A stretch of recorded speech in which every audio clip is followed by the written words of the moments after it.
So my dad comes on this trip with us. We're in Mexico. Lexi, I like that. Hey guys, what's up? It's Lexi. I'm back with a paranormal story, the fucking Mexico haunting story that I've talked about for months. Months and months. I've been saying I want to do this story and I haven't done it.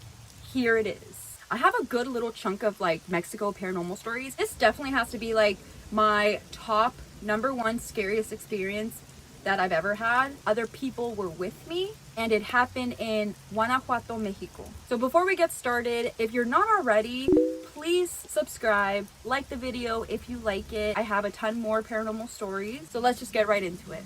So this story took place, I was super little. Me and my family were going to Mexico on a trip. So it was me, my mom, my sister, and my older brother. So we flew into Mexico and we were on our way to my aunt's house. That's where we were staying. The layout of this house is that it's a 2-story house. So once you walk into the gate, you keep walking. There's rooms to the right, there's rooms to the left. At the very end of this side is a bathroom. And then if you keep walking, it turns into like the backyard. So you're outside, there's a courtyard there. And then when you first walk in, to the immediate right is a staircase. And once you go up there, there's one single room up there. So this one single room is the room that we were staying in. So let me set the scene for y'all real quick. It's like 2 to 3 a.m. when we first arrive. It's winter time, so it's cold. We're all bundled up. It's dark outside. Everything is pretty quiet. Everyone's asleep. And we're little, so we're tired. We have our bags, our luggage, and we start walking into the house. We walk up the stairs with our stuff, and then we start putting our stuff away. This room was pretty big. It had 2 big beds in it, and it had a huge window, and it was closed. Obviously, it was raining, but it's one of them that like opens like this. So like the shutters and the windows open that way too. So we get done putting all our stuff away, and we're about to lay down. So we're just kind of standing around, like looking around. So it's me here. My mom is to the left. My sister's to the left of my mom, and my older brother is to the right of me.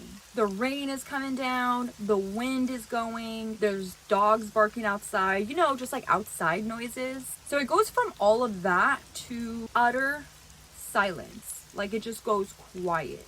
So we kind of start looking around, seeing like what's going on, and then we hear it. We start hearing this high-pitched scream. It's a woman's scream, and it's loud. And again, to remind you, we're on the 2nd floor, okay? So we're hearing this screaming going on. We look to where the sound is coming from, and it's coming from outside towards the window. So we're all looking at the window, and then out of nowhere, these fucking shutters and the entire window slam open. They slam open, rain is coming in, and then we see a woman. She is floating at the window like this. She's wearing a white dress. I know, very, very much like out of a fucking movie. She's standing like this. She's wearing a long white dress. She's got long, ratty black hair. She's very pale. She looks like a corpse. She looks rotten almost. And her eyes, she has no eyes, pretty much. It's just black holes for eyes. She looks angry. And this entire time, she's sitting there floating like this, and she's screaming at us. My mom starts trying to like gather us all up, trying to cover our eyes so we don't see this thing. And she starts praying and telling us to pray. We start trying to pray. She's covering our eyes. Me and my sister are both like trying to look out so we can catch a glimpse of this fucking thing. She's still there. She's still there, screaming at the top of her lungs while my mom is holding us and just praying. We're all so scared. I can tell my mom is scared, and we're just sitting there. We're all holding each other. And she's, again, telling us to pray hard because we know this thing, it is the devil. And we're praying harder and harder. And my mom is telling us we are with God. God is with us. God is protecting us. And as we're praying louder and louder, this thing is screaming louder and louder. And out of nowhere, it turns into a white ball of energy that's just like spinning, a white ball, and it shoots into the room towards us. We're screaming because we're so scared. As soon as it comes toward us and it looks like it's about to hit us, the light bulbs all pop at the same time. The room goes dark and everything just goes quiet again. So after this happens, my mom grabs us and she's like, let's go. And we all run down the stairs. We find my aunt who's in the kitchen making tea. We all sit with her. We're talking to her. All of us are crying. We're scared. We're shaken up. My mom is scared. She's shaken up. So she starts talking to my aunt about what this thing was and what it did and what it looked like. And my aunt was straight up like, that's La Llorona. We see her pretty often. We hear her. Something that happens a lot in this neighborhood. Sometimes she'll be in the backyard. She'll be passing by, screaming, wailing, ay mis hijos, in the courtyard and down our hallway, because again, it is outside. The next day, we kind of just woke up. We tried our best not to talk about it. And to be honest, we didn't really talk about it for years until me and my sister were grown-ups and we started talking to my mom about it. Like, so what was that? Like, what was all that? And we still talk about it now. I really wanted to make this video with my sister, but she just lives so far away from me. Sad. So that's the story with that. We saw La Llorona. She was at our window screaming at us. So a few other things happened on this same trip that I want to talk about. I had mentioned that the bathroom is at the end of the hall to the right.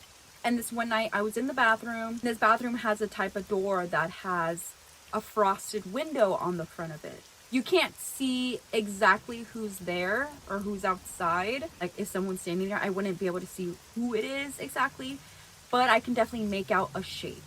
So I'm in there, I'm doing my business, and all of a sudden the power goes out. All the lights go out and I start hearing commotion. My mom call my name. So my mom is calling me. She's asking me if I'm okay, where I'm at. And I'm like, I'm okay, I'm in the bathroom. I go to pull my pants up. And as I look up, I hear a slap. And I look up. At the window, I see someone like this with their hands up and their face up against the glass. I start screaming. I get scared. I'm screaming thinking it was my older brother playing a joke on me. But when I scream, I see this thing just like disintegrate and I can't see it anymore. And I see my actual brother running up. He stands in front of the door. He's like, hey, are you okay? And like starts banging on the door. Are you okay? My brother is an asshole. He was an asshole when we were little, but I know he wouldn't do something like this, especially after what had happened the night prior. There's no way that it was him or if it was one of my cousins. There's no way. Nobody was out there once I walked out of there. So that was really creepy. This other thing that happened isn't my story, it's my dad's, but it was still really creepy, so I want to talk about it. This story didn't happen on the same trip that we saw La Llorona and I saw the boy. This is a few years later. So my dad comes on this trip with us. We're in Mexico and he'd never been there before. So we're in this room and the first night that we're there, he is obviously like having trouble sleeping. He keeps waking up, keeps making noises. And the next morning he wakes up and starts telling us that he had sleep paralysis for the very first time in his life. When he would wake up and look around the room, he saw something sitting on his chest. He said that he saw it on his chest and that he couldn't breathe. He couldn't move, so there was nothing he could do, but that he literally could not breathe because this thing was sitting on him.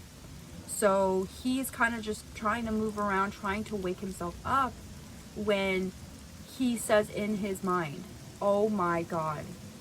And this thing disappears and he's able to wake up. The day after, this exact thing happens again. The day after, it happens again. And then one night it happens, but he says that he's able to make out this thing on his chest and that it's a duende.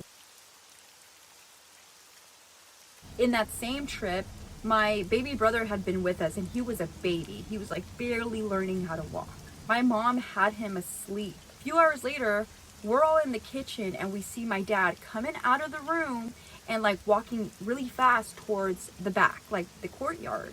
So he keeps walking, he's looking around and calling, and I'm like, what is he doing out there? So he turns, he looks right at my mom. He looks back at my mom, and his face is white. So he goes up to my mom and he's like, I just saw something. Like, I just saw something weird. And my mom's like, what's going on? And my dad's like, I could have sworn I had seen my baby brother running out of the room and trying to hide from him in different rooms.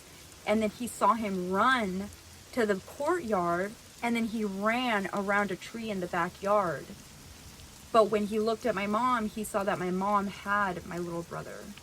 And when he looked back, he said that it wasn't my brother at all. It was a little boy. He had blonde hair, blue eyes, but he had little cornrows in his hair. And that when he had looked again, there was no kid there. Like, he went and checked, the kid was just gone. Another story that my mom has told me, that my grandpa in the rancho, he had a bunch of horses and he kept waking up to all of their hair braided. Like, every single strand of hair was braided in teeny tiny little braids. He would go to sleep. As soon as he woke up in the morning, they'd all had their hair braided. 6, 7 horses, hair braided. So my grandpa got curious and he's like, I need to know what's going on. He stayed up, he has his little coffee, and he's watching them to see what's going on. It hits about 5, almost 6 in the morning. Nothing has happened, no braids. My grandpa falls asleep for like a split second, picks his head back up, the horse's hair is braided again. Every single one. If you're from Mexico, you know where this is going. He does it again the next night. He stays up, he's trying to see what's going on. He has his coffee and he's just watching. This night was different because he stayed up. It hits about 5 to 6 in the morning, and then he sees with his own eyes duendes start jumping on the horses and start braiding the hair really fast. There's a bunch of them, he says, and they're really little, and they're braiding the hair. So my grandpa's just watching this and he's in disbelief. Like, this cannot be real. This cannot be real. Like, I have to be dreaming. He sat there and he watched until every single strand was braided again. And it's not like they just hopped off the horses and just ran off. They literally just vanished before his eyes.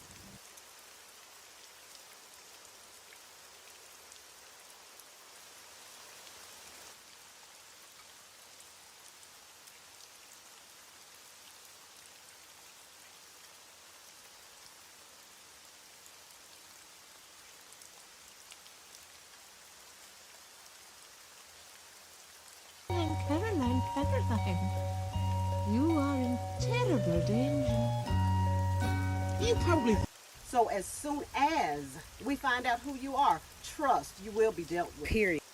That's all the stories I'm going to tell today. I might make another video of more like Mexico hauntings. So I hope you enjoyed it. And again, if you liked the video, like it, subscribe, whatever you want to do. Until then, I'll see you guys next time. Be safe. Bye. Smash that like button. I'm kidding. And you don't seem to